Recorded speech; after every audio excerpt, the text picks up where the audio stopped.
and actually this jam was new because there were actually now new kind of professional for the first year. So we've done that for 2 years and a half. For the first year, there was professional AI technicians actually. So people, especially from the VFX studios, there are departments in pretty much all the VFX studios in France at least, with the AI department testing new models, specifically what you showed, segmentation models, specific pass models. So that guy, for instance, made an amazing movie, but actually he worked extensively for over a decade as a compositor and over a year or two as a specialist in AI. So he's made a very great movie, but you cannot say it's easy to achieve. You need to have his level. All the other people who didn't have access to AI before, who tried for a couple of days, they didn't achieve anything they were proud of. They even felt sometimes they lost their, they were controlled by the machine sometimes. And when they've made an interesting movie at the end, it was actually because they added a human touch. They had so much trash they couldn't use. They actually wrote another story that they planned in the first place to do. So they became very creative to compensate. So that kind of answered the marketing discourse we have, which is everybody can actually do great stuff. It's not that easy, even professional, they cannot. But as you said, they are part of the industry that actually sometimes fits the other part of the industry. There's a content part, the shallow content part that fits the other industry, maybe, and that shallow, I call that kilometer images, kilometer sound, etc. Where you don't need a high quality, and maybe this part of the industries can be overwhelmed by AI, which actually could break the business model actually of the whole industry. So the main problem is mostly macroeconomics, I would say. Not as you could see, professional, you can give anything this to make a movie, and they will make a movie because creative people are creative. But and the other thing that was new this year, we've seen in a couple of images, there were actually a scientist, a human scientist, who I asked him to come for the conference day because he's made a couple of studies about AI in coding, AI in video game industry, and it's focused on how people feel when using AI. Do they learn skills? Do they gain skills, etc.? So he's a specialist of that kind of questions. And when I said to him, "You can come and talk about that, but I have to tell you, there's also a jam with people actually who want to try stuff." He came also. He said, "Okay, that's a new field I want to study as well. So can I come and study this a couple of teams? So we will have a study about this kind of jam, and we will multiplicate the jams in different cities during the year. We have a connection with Angoulême for information. So maybe there's going to be another jam during the year in Angoulême before the Radiraf. And we hope that many other schools, because schools are a good safe place to bring people around. And for your information, because I didn't say it, it's actually financed a bit by public finances.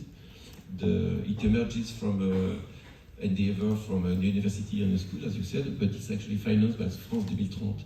It's a grant from the government, and after a file, they filed asking, we want to create a think tank about reflecting about the future of the industry.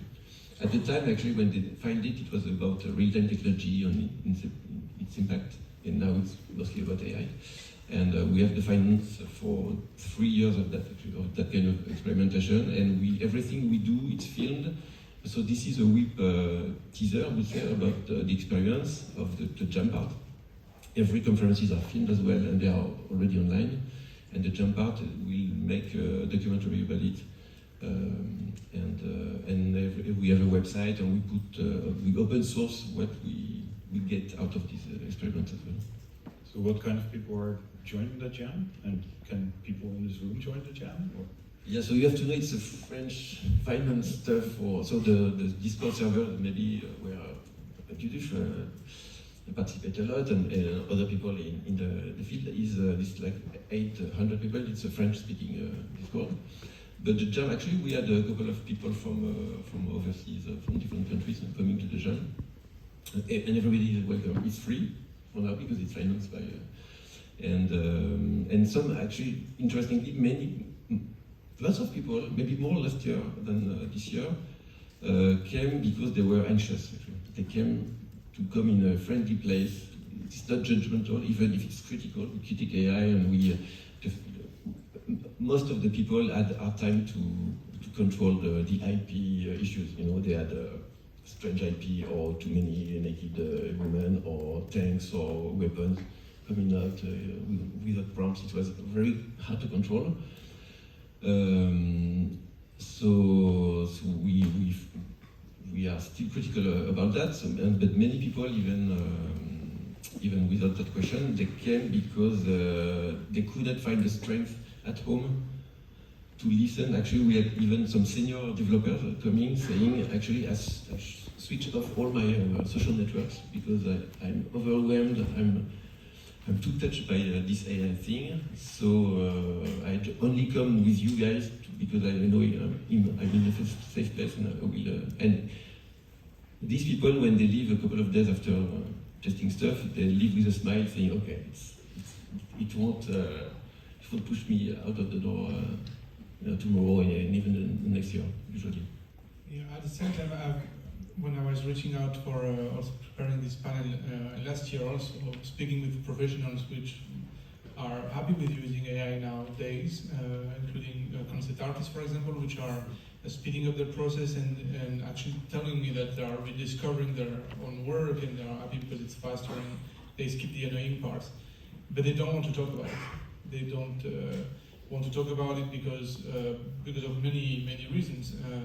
And there is still this also hidden part, maybe in the industry, of people shadowing the usage, and I don't know if you witnessed that around you, maybe. Yeah, but that's also one of the reasons of that kind of group where everybody can come. People actually admitting they do it. Some people in the audience, we know they do it, but they don't want to admit because it's kind of radioactive. But it's one of the reasons about that is what you said. AI doesn't mean anything. Actually, it's like I've heard a journalist who wrote a critical book called Empire of AI that talks about the geopolitical aspect of it. She says she has that metaphor, which is it's like saying transportation. That doesn't mean anything. I think it could be a scooter, a rocket ship, a train, a bike. You don't speak about transportation like that. You have to be more specific. And AI is the same. When you think about a segmentation model, a style transfer model, video generator model, something that is legally trained, non-legally trained. Let's be specific now. And so the fear when you start to be specific, to put real name, it's like when you have a disease, you don't know the name, you are more scared than when the doctor says, okay, now it is that name, and it comes with all part of knowledge, etc. So it's more, it traces down, it puts down the fear, and you can start to think a bit more.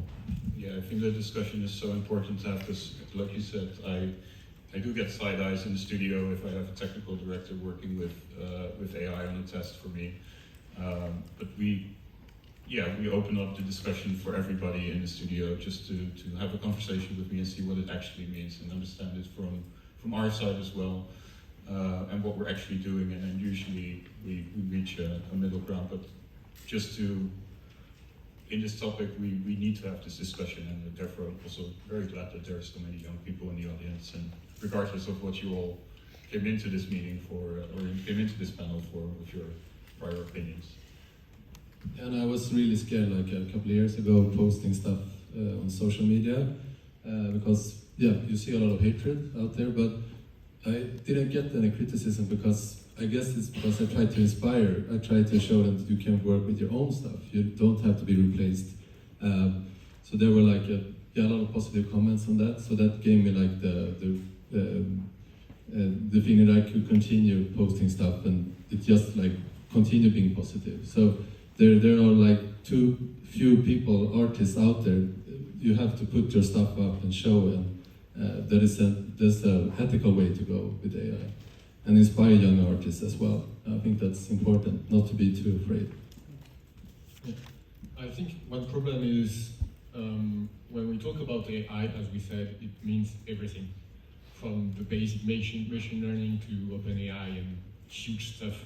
And I think we should get rid of this word. We should get rid of AI. But I think we also need to teach how it works, and it's a bit blurry for everyone, for the main people. We need to show how it works, what are the consequences, why do some people hide their use of AI? It's because there are bad things with some AIs. There are things we need to explain so that people can, sort their tools. Okay, this one I can't use it because it's a environmental catastrophe, but this one works locally on my computer and it's okay, and do this kind of, classification of the AI. I think it's important. But the problem is the opacity of the sector, of the developers of AI, not all of them, but many of them, most of them. And we need some regulations. And I think here it's what I'm going to say every time. It's a problem, it's a public problem, it's a problem as a community, as a society. It's not an individual issue. And I think that's something we're going to say tomorrow at the SMB. We need some regulations. People using AI need regulations. People who are afraid of AI want this regulation. Everyone wants them, except the opacity sector. That's the other thing. I forgot. I was going to ask something else, but I will just bounce on you because I have a question for Arvid about ethicals and the models, because you're working for Asteria, which is a studio company which said a couple of months ago that they were starting to work on ethical models based on the copyright-free, and I don't know really precisely what's inside, but as we are in the topic, can we explain, Asteria, which I work with, they are based in Los Angeles, so there's a lot of animation going on there, as you know. So they built a model together with Moon Valley, and it's called Mary, and it's like 100% ethical. Everything is licensed and paid for, and OpenAI and Google says it can't be done. You have to scrape the internet to make it good. But it's actually starting to get really, really nice with a lot of control nets and stuff you don't have in these big models from the big companies. So it's really exciting. It's going to be released in a couple of weeks or 4 weeks or something like that, and everyone can try it out. And it's like that's the way to show that that's a positive thing with AI. You can use your own material and even create your own loras in that model. So it's not local, it's not local based, but it's ethical. So that's really important for Asteria to be able to show that it's possible. And actually, to bounce on the note before, how do we know it's ethical? Basically they paid for everything. So all the input is paid for and licensed. So that's 100% sure. And because of that, it's ethical if you use it with your own work, for example. You can use all the control they're adding to this video model, for example. And even if you prompt stuff, you know that it's not scraped from Studio Ghibli or whatever, or some artists. So everyone gets paid, that's the way it should be. Like, it's so strange it's not like that. It's like the Wild West in a way. So that's a way to go forward, and hopefully it will be a success. We'll see.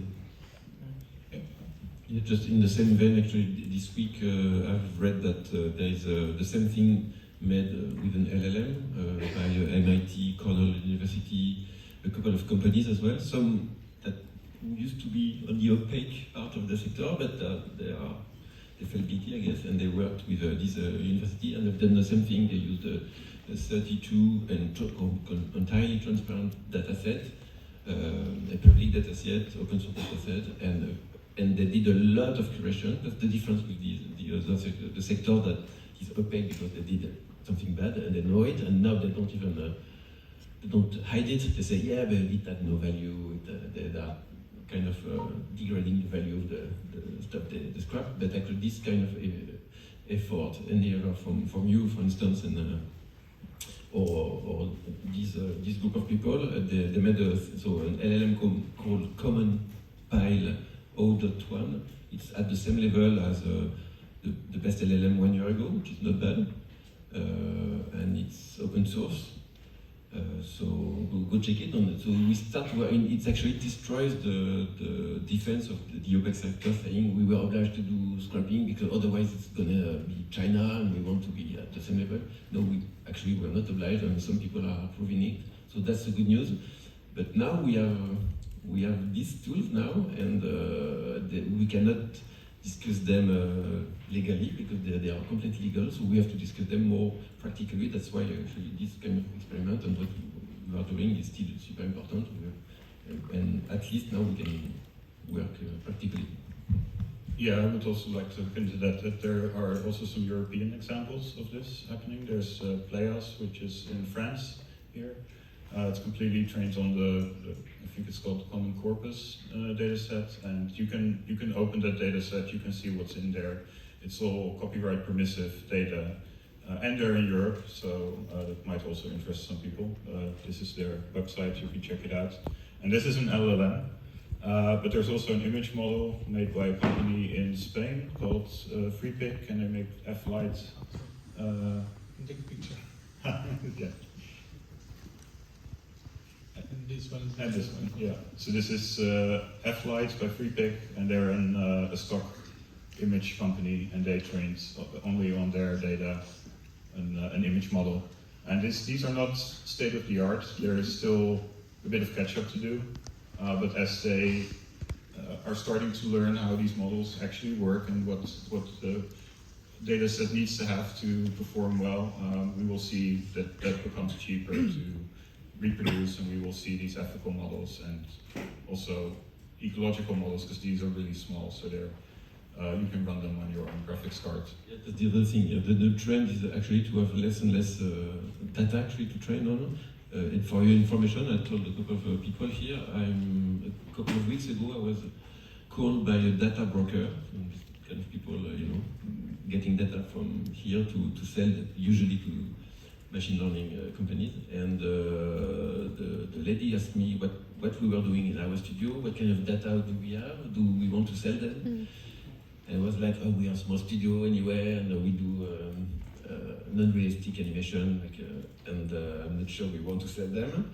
To whom actually, and to do what? And you have to know we are a small studio. We do small series or very specific documentaries, etc. So it's very little specific data that might not fit actually a machine learning process. And she said, interestingly enough, since last month, we've seen a total change of demands from the machine learning companies.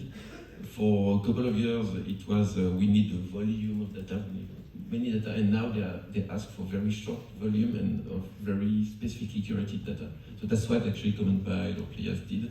They curated very specifically some data, and that's the new trend. I guess there are new algorithms behind that and new ways to work on it. So that's a good thing, at least for the environmental part, because that means they are less computing and intensive as well for training and inference. Time is running, actually. This is very interesting and it's going fast. But before we're going to some questions in the room, when preparing the panel with Terry, many of you actually, we came across a subject that both worried us. It's how the industry is going to support new talents. How it's a very important topic. I would like to hear all of you on this one. What are the concerns? Yeah, that's a very important one to talk about, because these models, like they make work and that can be seen as like maybe already more how would I say it in a way aesthetically, like it takes a few shortcuts that junior artists still need to learn, and I think for working with an AI and to make like compositions better, and to think like where can we steer the AI in that it actually becomes more than the sum of its parts, right? Then you need a senior eye to look at that material. So we need to support still traditional career paths the same way as we still need to have life drawings in art school, right? The fundamentals are still important, and we shouldn't forget that. So it's also included in our AI policy that we need to find a way in which we can still include juniors on projects and not forget about what we're actually doing this for. Yes, actually that was one of the highest topic in last year in Curity Machine, and especially from actually scientists studying that process. They say there is a issue of individual and collective de-skilling, they call that unlearning stuff, because of that. Because we had actually last year video game companies who changed their whole process to compete with China again, and so they only had senior people feeding an LLM to have text back, and filtering the text back, or feeding a LoRa, graphical LoRa, and filtering. So it's more about curation than creation now. And the problem is that they don't have to hire junior people now, because only a senior guy would suffice. And so they have a problem to train the next, because the senior would go, in retirement. So that's the collective problem. And individually, the problem is in the way you use AI. So the scientists figured out, especially for coding, there are two ways it's more to attitude towards AI. There could be actually the same guy in the same day, the same artist in the same day, or coder, having these two attitudes during the day. But one of the attitudes is actually de-skilling you lose skills, and the other one is actually making you better. Which is, I guess, that's the philosophical thing. What do we want to do with the time we spend working? And the attitudes are, when you ask the AI to be an assistant and to do the tedious stuff, actually you don't do it, you don't practice your scale, you don't rehearse, Many AIs the excuse is to cut off the repetitions, but repetitions are good when you work in applied art. You want to repeat your skill, so you don't want to cut it. And but when you use the AI as the image they have was as a crazy free companion / colleague who has some free time, who thinks like you, but is not super. He has no constraint. He can maybe hallucinate stuff, but he can actually trigger in you some new thought, and he would challenge you. When you use it that way, that makes you better. Actually, that's actually the measure of that, and you feel better at the end of the day. When you lose skills, you feel it. You feel like you prioritize actually, and so we should be. So that's on us. We should be aware of that individually and look at ourselves during the practice. And it's the same with many techniques, by the way. Yeah, I would say at like Asteria, we work with a lot of junior artists, and it's always the artist in the center. Paul Trillo, who's a director at Asteria as well, he made a project with 20 artists now, and there were a lot of junior artists as well doing 2D cell animation, which we style transferred. And so we basically work as a traditional animation company, but we speed up some parts and make them more interesting, like with some of the 2D animations we made 3D, for example, to be able to build a world for that music video, and mixed a lot of techniques. So my advice would be like, be curious and just experiment a lot with your own style, and you're gonna find it's gonna be exciting and hopefully fun as well. So I think there's still going to be junior artists, but they have to learn, adapt to these techniques and use it in an ethical way. Yeah, and just about what you said about the two attitudes, I agree with that. The problem is when you're a beginner, when you are a senior artist, it's easy to reflect on yourself and know how you're using AI and check if it's just a way to be faster and do more cheap or to improve your work. But when you're a beginner, the differences will be very difficult to handle. And I had another thing to point with this and the use of AI in general, and this is what I call the philosophical impact. With a very simple example from my work as a developer. I'm not a developer, I'm an animator, I'm an artist, and I learned how to code on the side because I needed some tools. When I learned this, when I learned how to code, there was no AI, of course, it was 15 years ago, and I learned a lot of things. I learned much more than just the code. I learned more than the rigging tools I was developing. I learned math, logic. I learned a really huge lot of things. And what I'm afraid with AI and why I don't use it to code is that it's too easy and I don't learn other things. That's what I'm trying to do right now. If I want a specific thing with the AI, I may obtain it, but it's too straight.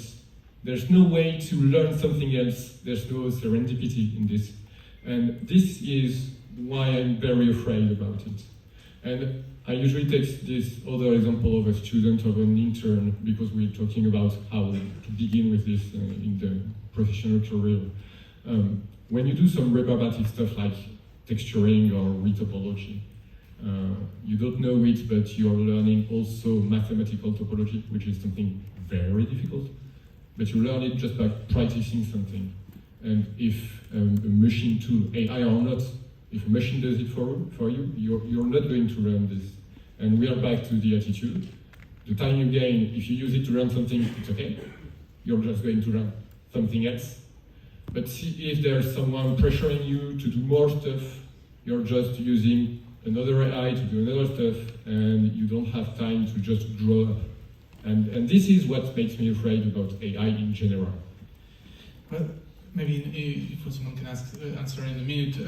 At the same time, it's like a Pandora box, it's open, and if you don't start using them, others are doing it, and there will be more competitive, even because we are in a competitive state, obviously. Yeah, this is exactly why it's not an individual problem. And we're back to regulations and everything, because it's not forbidding AI, that makes no sense. It's just regulating and knowing what we're going to do. And of course, it's not an individual problem. And this is why people are afraid. You are afraid when you don't have power. Now I'm philosophizing. But when you are afraid, when you feel being feeble is this, when you are a worker, you are afraid because you don't have power. That means you don't have the choice about your tools, you don't have the choice about what you're going to do. And the only way to improve this is collectively. There is no way an individual can gain his own power. Okay, it's just a collective. And places like creative machines and any kind of collective location, collective place will be useful for this, because we have to think about this collectively. Yeah. We'll take a couple of questions, and while the light is getting on and we have a mic, you mentioned it, tomorrow there is an event taking place in front of Bonlieu at, I can't read from here, but early in the afternoon. So you can go and keep talking. Nicola will be there, obviously. Hi.